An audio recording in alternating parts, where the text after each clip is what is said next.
Hi guys, welcome back to my video channel Airsoft and Scale Models.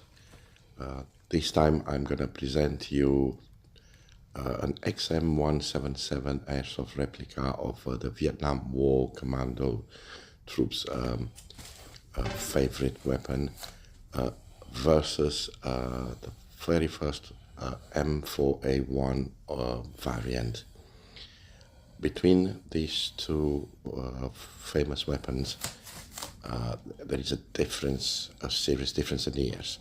XM177 has been produced within the Vietnam War time on the 70s, and is the grandfather of M4A1, which has been produced starting with the 90s, 1994 eventually.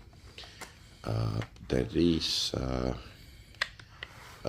difference between them two, but you can clearly see that the base and the design, the concept of these two guns are coming from the same source.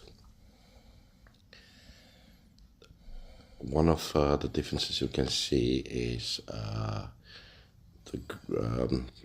way the magazine release button tried to be protected on M4A1